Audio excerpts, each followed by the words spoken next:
It's a real pleasure to be here, and really excited actually to just kind of have the chance to meet you and talk about our work in our ARC Centre, and and learn a little bit about your work, and particularly interested in the kind of cross-disciplinary conversations that centres like ours, the ARC centres, whichever size they might be, enable, because the work I want to talk about today very much comes out of the cross-disciplinary possibilities that I think the ARC centres give us.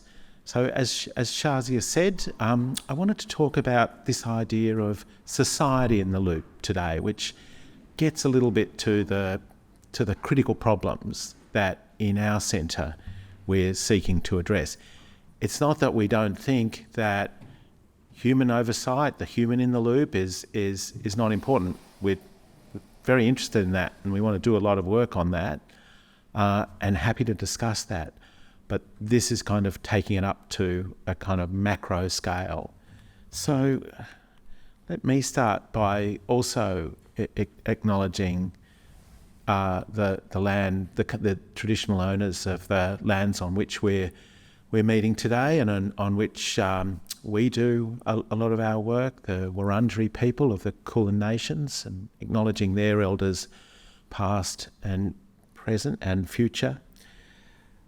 I've put up here an image of an artwork by Indigenous artist Triana Ham called Information Retrieval on Country. This was a work that our centre commissioned from Triana. Last year we did an event on the 25th anniversary of the Google search engine. So we did a workshop around the history of web search and the futures of web search. And this piece of work was something that the artist Triana Ham developed using a search engine as she does, as a source of information, of inspiration and information and ideas, and as a way of reflecting, I think, on the way in which Aboriginal people, their elders, the country they work on, and Indigenous knowledges are intertwined. So in this image you see these blue shapes floating above a landscape and people, and in this artwork Triana sees those blue shapes as the algorithms that are overlaid over country. So it's a kind of inspirational piece for us, which leads us to kind of think about how those things are intertwined. The information systems that we use, the algorithms we work with, the automated systems and AIs that we're interested in are in fact closely connected to how we have thought about country and place over a long period of time. And we know that we've got a great deal to learn from Indigenous people about those connections and relationships. So to turn to the focus of the ARC Centre for Automated Decision Making in Society, this is just to kind of give you a little bit of background, where we're coming from and how we frame the problems that our centre addresses. So I thought I'd just say a little bit about that, and then turn to give you, I suppose, a bit of a glimpse, an oversight of the kind of range of work that we do in addressing this question of the social oversight of the information systems that we all use every day. So the challenge that our centre has been designed to respond to is the challenge of a new mode of automation. And what we're interested in here is what we see as a fundamental and historic shift in the relationship between people and machines. So as all of you would know, there have been debates in the social sciences and the humanities and in economics and in many disciplines, going back really to the end of the 18th century, about the role of machines in taking over the work of humans in making things. So the Industrial Revolution, which had really enabled the kind of economy that emerged in the West and in other parts of the world in the 19th and 20th centuries. But what we're interested in with our centre is what we see as a very significant shift that has occurred much more recently, and this is the shift from machines making things to machines making decisions. You will all be very familiar with how that works in different contexts and how your different disciplines approach understanding those systems. But this is something which we see as historically very significant and very challenging. Machines making decisions, automated decision-making systems, in other words, enabled by the profusion and multiplication of big data and the sources of it, ubiquitous mobile internet connectivity, the emergence of new modes of artificial intelligence, and of course the work of the political economy, if you like, of the large digital platforms which can bring all of those things together and which have really driven the rise of cloud computing. So one of the things that interests us about this shift towards automated decision making is that it has changed and challenged the work of the social sciences and humanities, especially in understanding automation. We've generally talked about automation as a problem in terms of human labour. How does this affect people's jobs? Whose jobs disappear? What sorts of new jobs are created by new kinds of machines and new kinds of industries?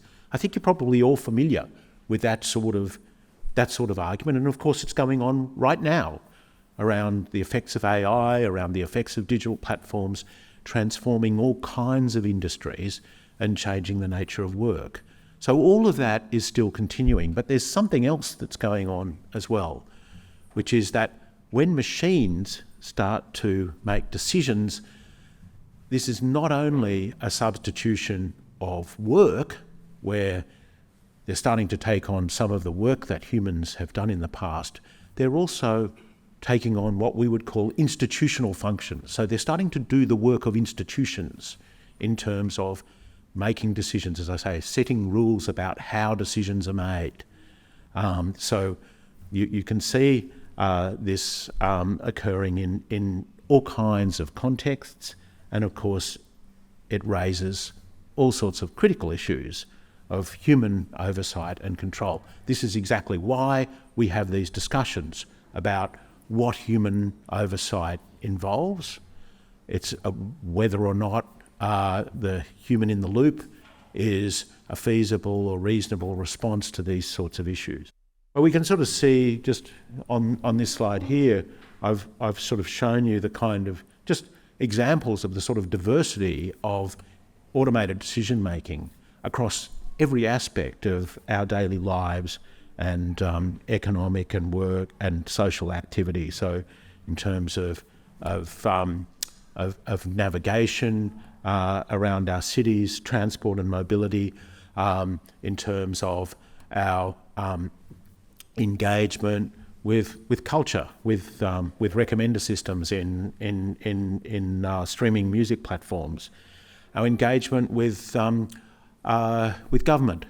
So increasingly, government is moving its digital services online, and the way in which people access critical benefits or services, welfare, is through apps which tell them, what they need to report and how they need to manage.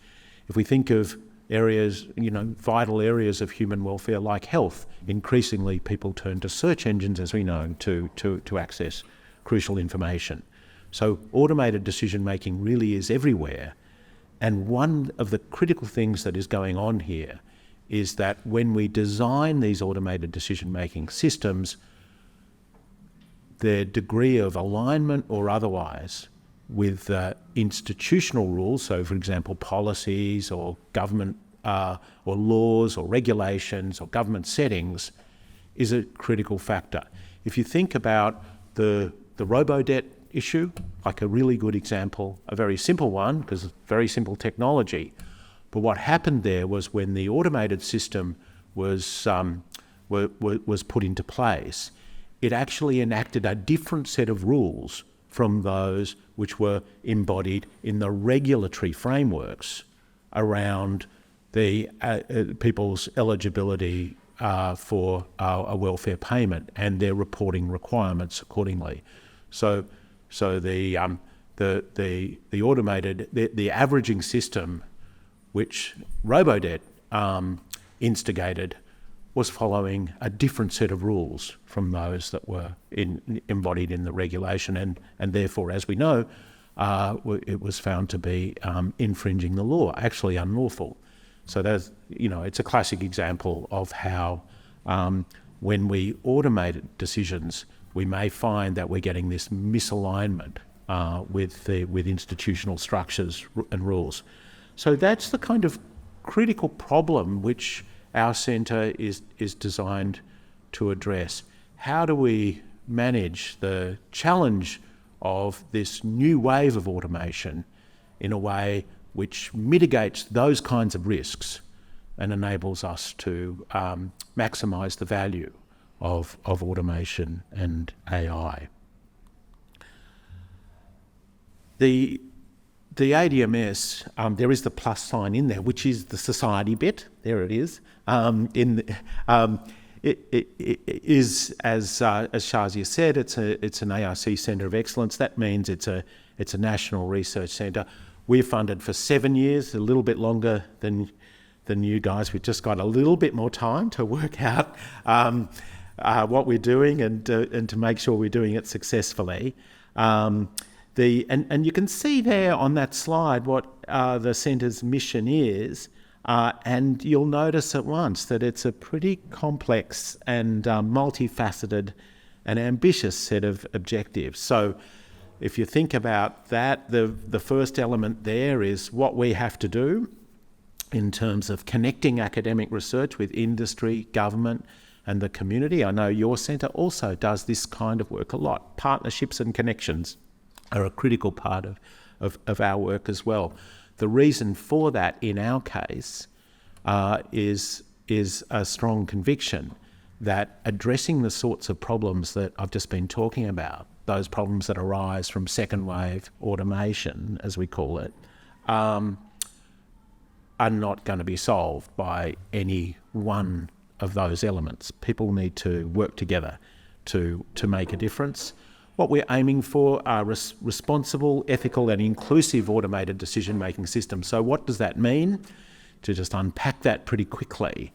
From our perspective, responsible automation, and we could equally say responsible AI or responsible data management, are systems where the critical actors have worked out, have a view and have an evidence-driven view about what the consequences of these systems might be, and that these are then visible and accountable. So this is the challenge of understanding, and a little bit like when we do, for example, a new building development somewhere or build a new factory somewhere, we do an environmental impact statement. We have to have some kind of account of what the consequences of this new intervention are going to be, good, bad or indifferent, consequences for species at risk, people who might be hurt, all of those kinds of things. That comes into this issue of responsibility. It's an understanding of the consequences of the system. Ethical systems are systems which are driven by rules. Inclusive systems are systems which are designed to maximise the benefits for everyone.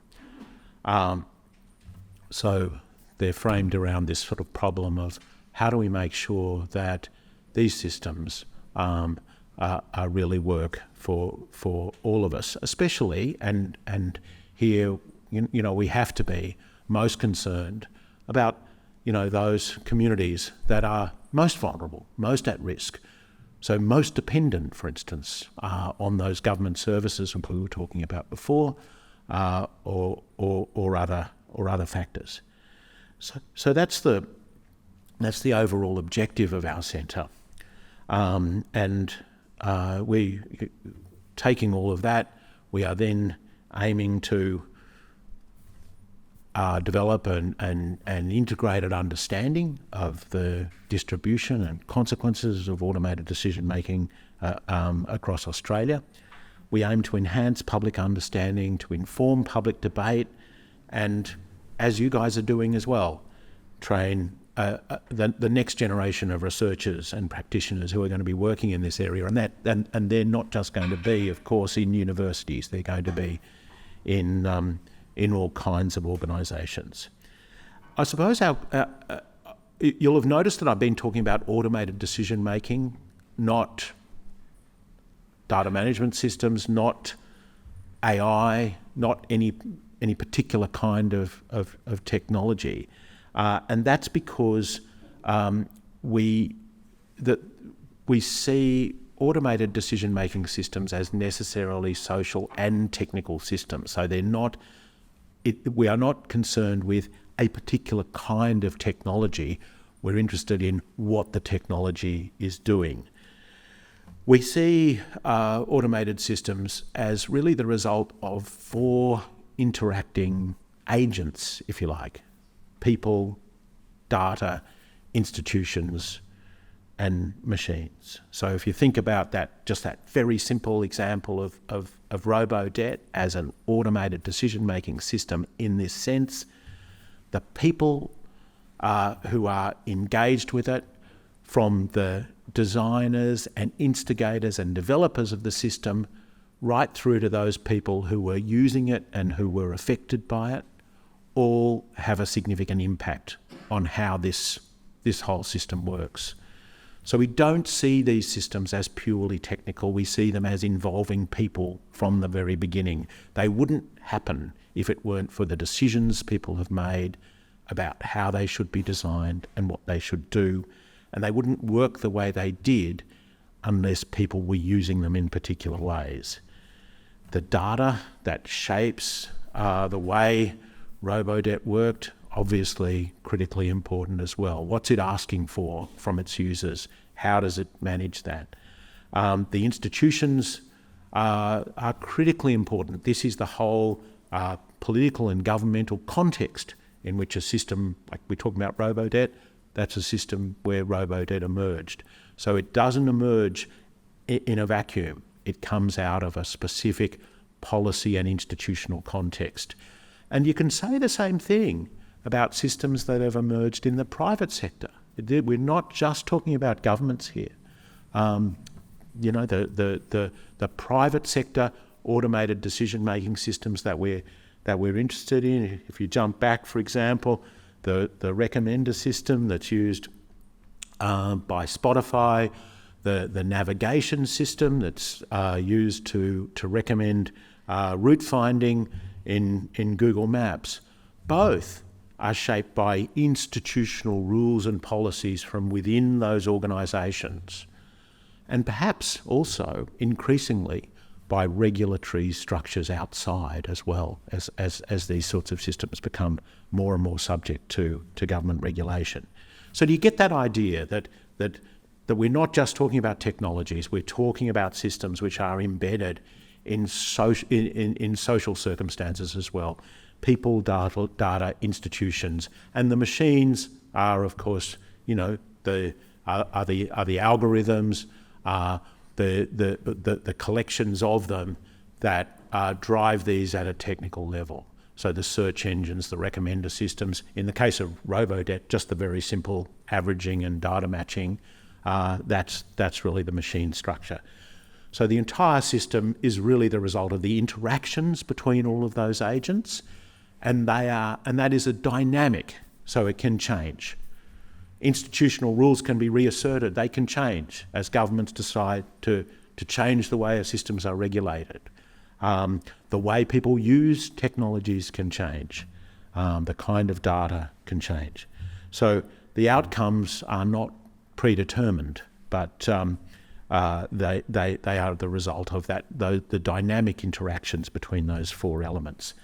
That gives you a little bit of a basic idea, I think, about our sort of overall approach to the problem, and I hope that's useful for you, given the different sorts of disciplinary orientations that you have. Just a little bit about the centre then. We're based at 9 Australian universities. We're based at RMIT, just down the road. There's a node here at the University of Melbourne as well, and elsewhere in Melbourne, Sydney, and Brisbane.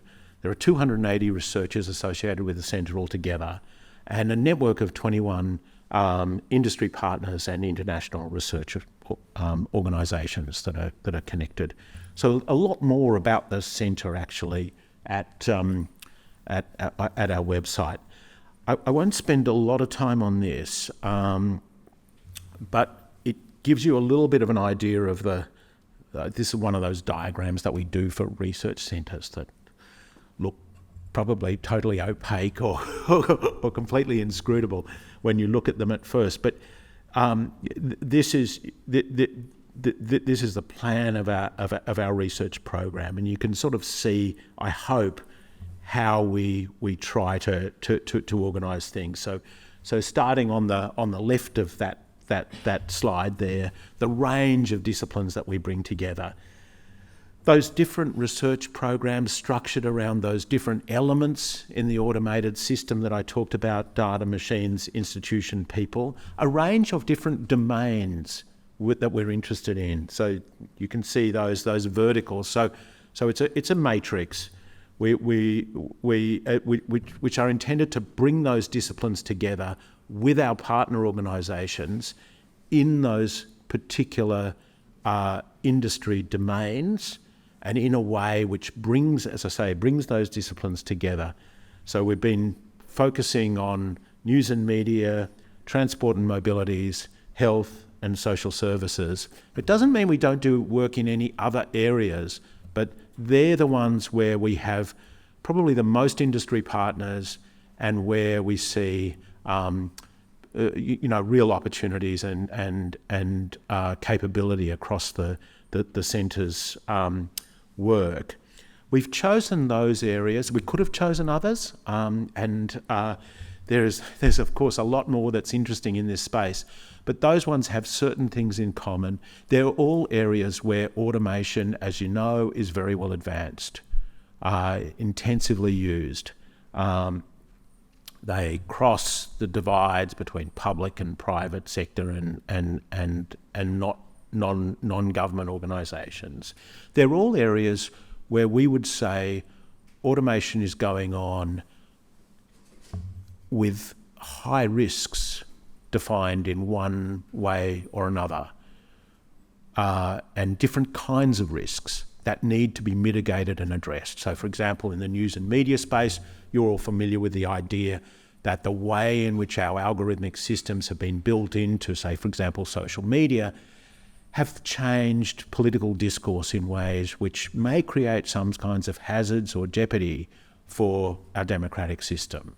That's a kind of very significant risk. And of course, we know from the example of robo-debt what kinds of risks might be involved in the introduction of automated systems in social services. So this is why we've focused on those areas. There are also areas, as I say, automation is well advanced, and also academic research and understanding in this area is well advanced. And when we get to this idea of society in the loop, these are also areas where there are significant non-government organisations, or what we would call civil society engagement with how automation is going on. So there are considerable resources for our centre to work with in terms of figuring out how we can create better models for automation in those space, as we've noted on that slide. So I think that that is cryptic, probably, a lot packed into that, but I think you can sort of see the idea, see what we're trying to do there in working towards what we call responsible, ethical and inclusive automation in this area. Okay, so let's just say a little bit about one of the sort of central problems which our centre has been focused on, and which I thought would be of interest to you all, which is the critical problem of observability. And we think of this in terms of society in the loop. If you look, sorry, I'm just going to jump back. If you look at our funny little slogan, little icon, our logo up the top left-hand corner there, you can see the +S. It's all in. It's in a loop. So it's in the loop with automated decision making. So what does that mean to put society in the loop? We need to do this for a couple of reasons, and one of them I've already talked quite a bit about. We have to see these systems as social systems as well as technological systems for the reasons I've been talking about.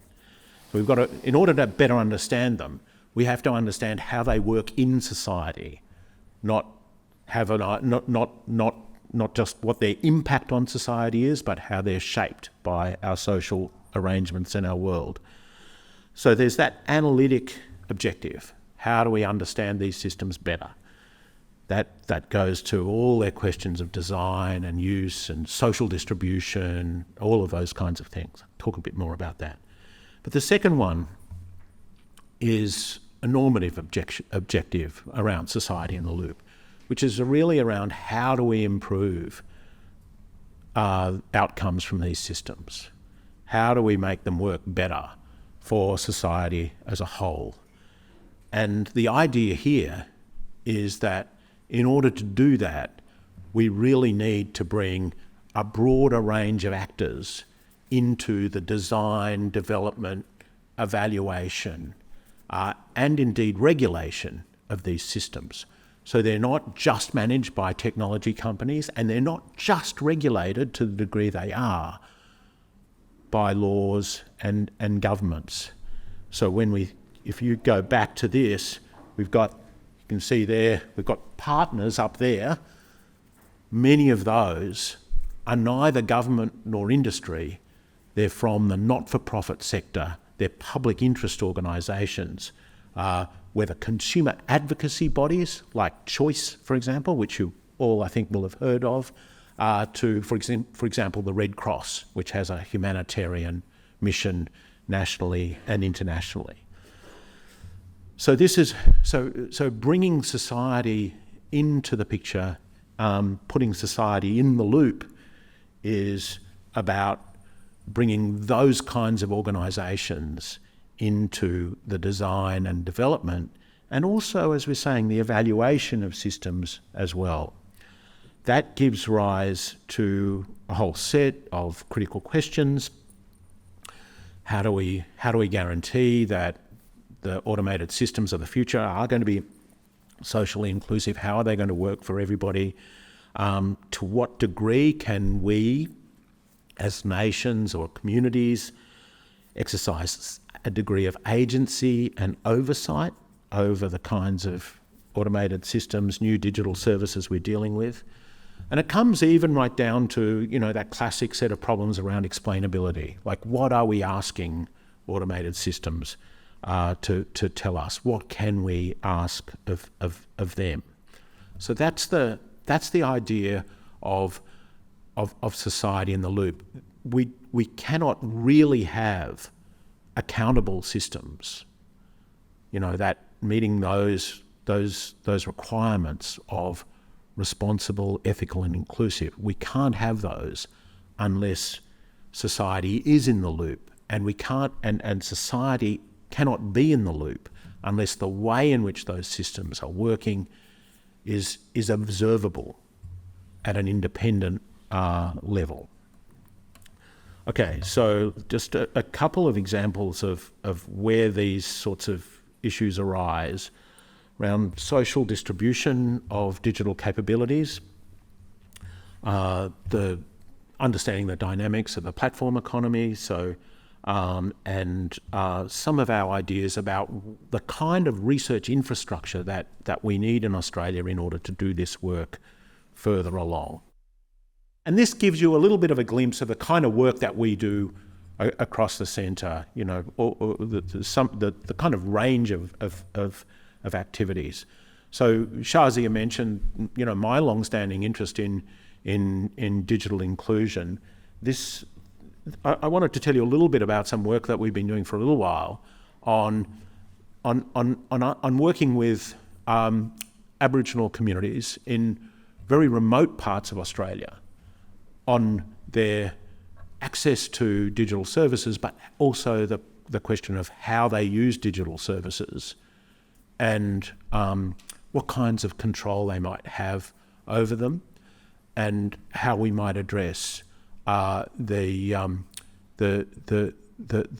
gap in terms of their ability to make the most of digital services. So this picture shows you one of our co-researchers on this project, Lala Gutchin, who lives in the Torres Strait Island on an island called Ereb Island, which is right up near Papua New Guinea. And as you can see, she's out on a boat, might be fishing, travelling from one island to another, and she's got her device right up there. And of course, she's doing that because she's trying to get a signal. So she might be trying to work out what the weather is. She might be trying to communicate with people, and which points to one of the kind of critical challenges that Torres Strait Islanders have in terms of using digital infrastructure. So I guess what's significant about this work is that really to go to this question of society in the loop, we designed and developed this project in order to respond to a set of questions that was raised by and I think you'll be familiar with this framework, the Closing the Gap framework, which is an agreement between Aboriginal organisations and Torres Strait Islander organisations, peak national organisations, and Australian governments on how we address the very significant social and economic inequalities that First Nations people need to deal with in Australia. So this framework of agreement, where Australian governments and peak First Nations organisations agreed on what the priorities needed to be for social and economic development and policy reform, is a classic example of society in the loop. It is where civil society, non-government organisations have come together with governments in this country and said, this is what we need to work on. So one of the critical objectives that they identified, and this goes back 5-6 years, was what's down there on the lower left-hand corner of this slide, this Closing the Gap Outcome 17, about how do First Nations people have access to information, to the digital resources they need in order to be able to participate in the digital economy in a way which enables them to make informed decisions about what they do. So that critical objective is, as you can imagine, it's kind of fundamental to all the other issues that remote communities especially are dealing with in terms of access to education, health, government services of all kinds, social contact, cultural heritage, and so on and so forth. It's very hard to make progress on any of those unless you make progress on this one as well, which is about access to critical digital infrastructure. And so when we looked at that, we could see that was a fundamental target, but one without an evidence base or a way of measuring progress towards it. So our research project involves working with 12, in our case, remote Indigenous communities and the organisations that represent those communities in order to build that evidence base for how people are using and accessing critical digital infrastructure. What sorts of services are they using? To what degree are those services working for them? And how that could be improved, given, as we know, the very significant disadvantages that remote communities face in terms of accessing the basic digital services and infrastructure that we take for granted every day. So this is the project that we've been working on for the last few years. We've started to release some reports. We've been working very closely with those communities. The idea is that we work with them to develop their own plans for digital inclusion and participation and service design, and we return the data to the community once those things have been developed. It's a 4-year project, primarily funded with our industry partner Telstra, and also with, of course, the ARC. And Telstra has recently told us that they want to continue to fund it beyond the 4-year timeframe, which is great news because we can see there's a lot more work to be done in this area. Just to give you a glimpse of the sorts of things that we have found out of our work, what sort of digital services are likely to be, are going to be inclusive, what is required. And you'll sort of see from that slide there that we're talking about a whole range of things. The digital infrastructure, yes. How services are designed. So how do people pay for them? Who are they? How do we make sure that internet access is priced and packaged in a way which makes it accessible to First Nations households? The uses of technologies like Wi-Fi, which enable communities to have some control over how networks are used, so they can, for example, turn it off at night. They don't necessarily want exactly the same digital services that we use in the cities every day. They want to have control and assurance over those things, and they want some sort of autonomy. They want co-designed and place-based solutions to the problems rather than just blanket solutions. Okay, so just a little bit about a couple of other projects, and I will move very quickly. This is the Ad Observatory. So one of the critical problems around observability, of course, is that as our digital economy has moved more and more in the direction of the big platforms, there is less and less visibility around what is actually going on. Less and less visibility about how we interact with these digital platforms.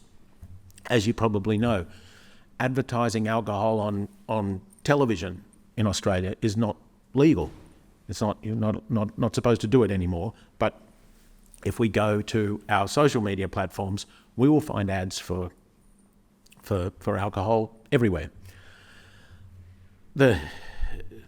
What was once visible, what we could once see very clearly, i.e. advertising, which pays for a huge amount of our digital media economy, is now invisible. It's something that is only seen between the user and the platform. But it is still a question of very significant public interest. To what extent is misinformation being disseminated through these platforms in terms of ads? We've seen all the recent debates around how that played out in our recent referendum. We've seen how it plays out in electoral processes in the United States and elsewhere. So this is still an area of significant public interest, notwithstanding the fact that we're now talking about dark ads, about what we can't see. So how do we address that? Well, the project I wanted to just tell you a little bit about in the centre uses what we call data donations from users who install a plugin in their browser, give us some sort of information about who they are, and enable us to collect ads that we would otherwise never see. So build a repository of what we call dark ads, of what people are actually seeing online. So as you can see from that slide, we've had a couple of thousand people sign up to do this, which has generated a significant library of ads that we would otherwise not know about. Why does this matter? It matters if we're concerned about greenwashing, about the sorts of environmental claims that advertisers are making. It matters if we're concerned about advertising unhealthy foods. These are all things which we've been concerned about as a society for a long time. Gambling, alcohol, those kinds of questions. So we've been working with the partners that you can see there who have a very strong interest in how in the observability of advertising online. Last thing I'll talk about is just to jump through, because I know we're getting close to time, but I guess I'd be really interested in your views about this, but if we're looking forward, what sorts of infrastructure do we need as researchers in order to understand what is happening online? How do people interact with the digital economy, with automated decision-making systems, with digital platforms? As I say, in the old world of broadcasting and manually operated, for example, government services, all of that was relatively visible.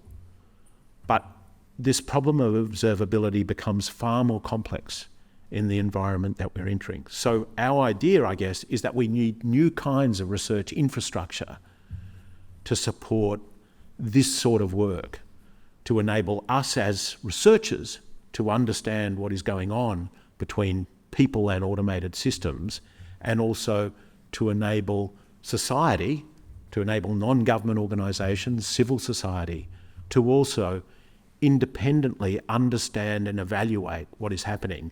This doesn't need to be because we don't trust the digital platforms in order to report this stuff themselves or to comply with the rules. But it's very important for them too, when you think about it, to have some kind of independent verification of what is going on. To what degree are people being targeted, for example, by advertising? To what degree, for example, does what you see on Google depend on who you are? It's one thing for the digital platforms to give us some kind of explanation of that themselves. It's another thing for us and for society generally to be able to understand that ourselves and have some visibility of it in order to validate or indeed to critique what tech is doing. So we've been developing this idea for what we call a social data observatory, which would enable us to, I guess, ramp up the kind of work we've been doing. Like I showed you that ad observatory idea based on the idea of data donations, so avoiding relying on the APIs from the platforms, but taking data from the users themselves directly. So how could we, that's a lot of work. It takes a lot of time to set that up, and it's quite difficult to attract all the sorts of people that we need to provide that sort of data. How could we make this work more accessible? How could we make that kind of approach something that's more feasible for lower cost projects? So you don't need a centre of excellence to do it. Like, that would be great. And so this idea is to create a research facility which can offer that kind of thing to researchers and indeed we hope to organisations also outside. So these are the sorts of areas that we'd like such a system to be able to address. It's a collaboration between us, the Centre for Automated Decision Making in Society, and another ARC Centre of Excellence, one actually based up in Queensland, the Centre of Excellence for the Digital Child, which is based at QT. These are the kinds of areas where we'd really like to be able to provide some evidence and to give some answers. This is the sort of overall structure. probably the hardest thing in here is that top layer around governance, benchmarking, skills and training, and all of those things. The others are challenging as well. But this is where we see this work leading, and that's the sort of longer term agenda we're looking at. And I think the kinds of skills that you have and the sort of work that your centre's doing are likely to contribute enormously to this kind of capability, whether it takes this form or some other form. We'll have over the next few years. But I do think it's extraordinarily important, and really keen to find out more about what you're doing as well. But thanks, Shazia. I hope that's helpful and illuminating for you all. Thank you.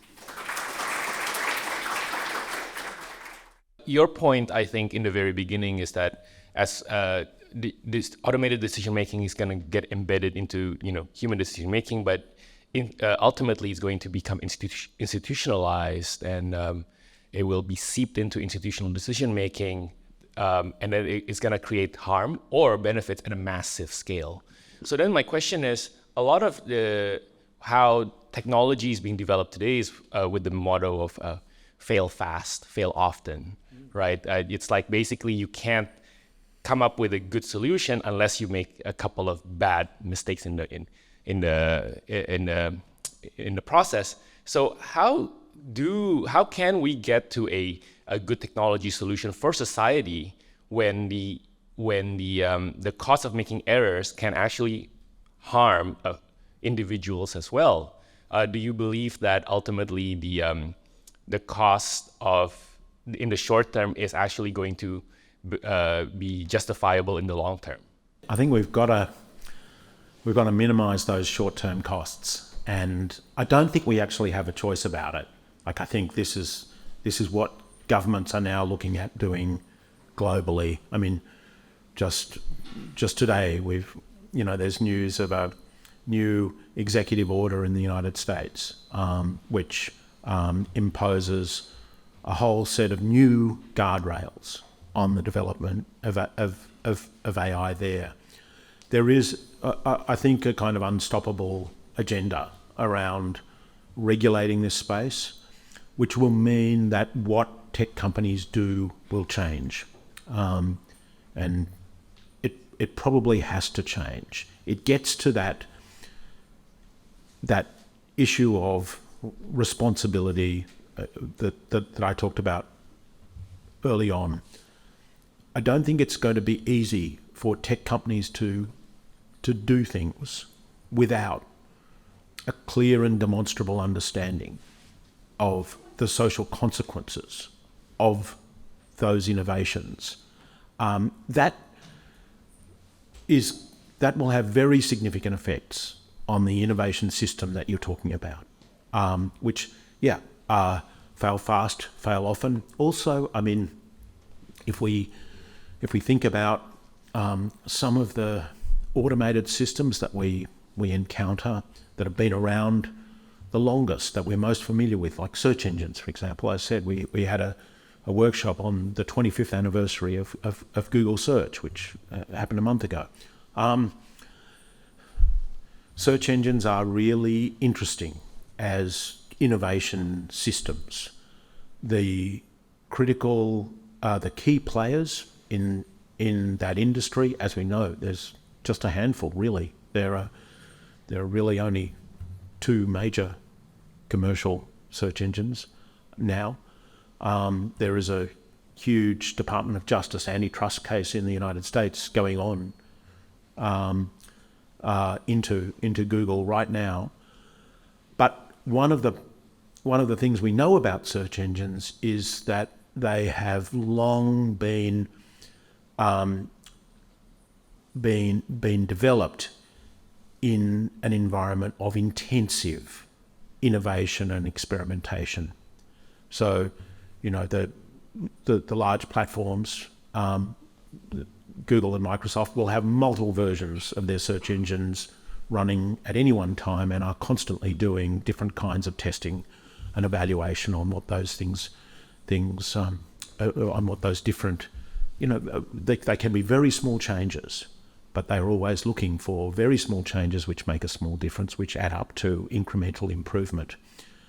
That is, and that's absolutely doubtless the part of the secret of their success, the fact that they have been able to keep moving to improve. But we are talking about systems that are supported by huge companies. They cannot really afford failure, and the risk in the regulatory approach is that we'll see less opportunity for platforms or companies that do not have the resources that those big platforms do have to take on really ambitious new sorts of projects. So I think we have to be a little ambivalent about the environment we're moving into, but there is no doubt we are moving into a different space, and it's not going to be the same. And companies are likely to be held responsible in a new way for the kinds of harms that their systems may cause, especially if they fail to do the work that we're talking about in relation to responsibility and safety in particular. I think your last point, you asked for contributions about data observability. Yeah. So just my thought on that. I used to work in an e-commerce firm where everything that all of the customers did in the platform were tracked. So my thought about it is that actually today our people's behavior on the internet are actually more visible rather than less. Previously, 30 years ago, whatever you watch on your TV is happening within your home, and no one but your family members can see what you're doing. But here, today, a lot of what you do online you leave digital traces that actually can be captured. I think that the trade-off then becomes the privacy. Yes. The privacy trade-off. And I think one way forward is, I think research shows that privacy concerns are generational as well. So younger generation are less concerned about it. So perhaps one way forward is to subsample younger generations who are more open to giving away their privacy, and what the benefits for society is, again, we have a better understanding of what people do on their devices. Absolutely. And so I think the key question about observability is observability for whom? Clearly, as you say, the digital economy is one where, in fact, what we do is, leaves traces everywhere. And there is much more observability for those commercial or other platforms, government platforms that we interact with. But it's about, is there observability for A, researchers, and B, civil society? That's the key thing. I noticed that you mentioned that organizations and even larger society, it's important for them to exercise agency and oversight over digital services. So I just wonder, what role as our researchers can play to facilitate this kind of process or the interaction. Oh, I think there's so much we can do.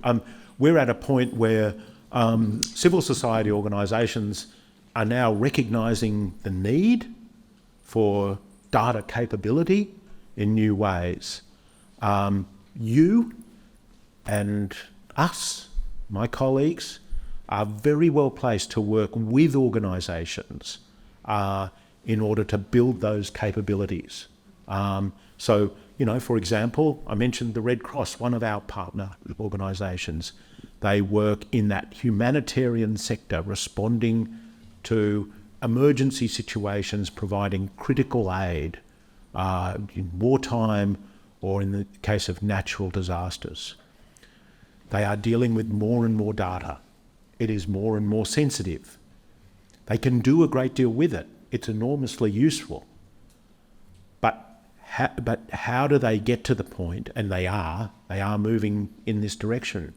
They need the capability to use that data in order to direct their resources to the best places, in order to provide better support for people in need.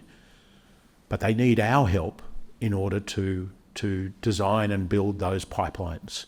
And, I think all of you are, this centre is very well placed to help provide that capability, that expert advice and guidance about how do you do that in a way that respects people's privacy, that does ensure that you have the right governance framework around those sorts of systems. So this is a huge challenge, but we are, this is where we are. That's one example. There are very many others. I was just going to ask you about what you have observed, whether you think the pace at which regulations are being put in place is sufficient at the moment, especially about regulating large technology like TikTok or Facebook and Google and alike, and whether they're open to working with centers like yours to actually protect society and especially the vulnerable parts of it, like children and others. Great question. Really, sort of two parts of it to it there. What's the comment on the pace of regulatory change, and also how we work, I think, with tech companies. So I guess, look, regulating AI is a huge challenge, and the same, and of course the same goes for the automated services that use AI. You've kind of seen this just recently. I mean, the jurisdiction which probably led the world in this area, as you may know, and you'll be well aware, is the EU. So going back some years, significant protections, for example, for privacy, requirements around explainability and accountability that we don't have in our law here at this point. So just as you know, in this year we've seen the EU's AI Act starting to take shape. I think that does provide enormous value for governments everywhere, and for us to give us a sense of where we can go with this. But you can also sort of see the challenge with that example, because just as the EU's AI Act is starting to appear, and it's got this really nicely developed risk framework. This is, so there's high risk systems, there's low risk systems, they need to be managed in different ways, all of those kinds of things. All of a sudden, that's just about ready to go. And then generative AI pops up with ChatGPT, and people are sort of looking at it saying, hang on, what is that? Is it high risk? Is it low risk? What sort of risk is it? And I mean, so they have to kind of scramble about, and they kind of write another little section that says, well, generative AI, we can fit it in this, it'll be its own little category because it doesn't really fit this framework. So we need to move, we need to respond, we can see the harms, we can see the risks, but we also are dealing with a moving target. And this is hugely challenging for everybody. It's not just governments, but also civil society in the ways I'm talking about. So you have to think about adaptive regulation that is not too mortgaged to any particular kind of technology. There's no point writing laws around AI that are really geared just to a particular flavour of machine learning or something like that. It isn't. We know that that's not going to work. The other kind of huge challenge for us is this is a kind of global challenge. This tech is, as you know, it's distributed everywhere. That's why I think inevitably in Australia and some other jurisdictions, we do look at the EU, we look at North America, because if we come up with our own rules, could be good, we need to make sure they're going to work with those, because the companies and the platforms that we're dealing with are global entities. We're getting there. Better late than never. I think there's some very overdue changes, like, for example, the changes that are likely to come, I think, in the next year or so around the Privacy Act, those kinds of things we really need to update in this country. Could have happened sooner, but that whole issue of AI regulation is one we've got to be addressing, but we've got to be acutely aware of the need, as I say, to make sure that what we do is adaptable and can respond to the sort of changes we see coming very quickly. In terms of working with tech companies, it's a really interesting story. One thing I would say is that at least up until recently, one thing that was interesting was that they were drawing more and more on a wider range of disciplines. So kind of responding to the sorts of dynamic we see in a centre like yours and in ours, realising that they needed to bring in, for example, social science and humanities expertise in order to better understand risk and those sorts and human design much better than they did. I think that's a really positive development. I think there's been a bit of a step back from that actually in the last year or two when we've seen all those jobs being lost in the tech sector. But I think looking at it the other way, we need to work with them because we can't do this from an ivory tower. The way you guys are working with organisations, in organisations, is really, I think, the way we have to go. And I think we find willing and capable and collaborative partners where we look for them. So, yeah.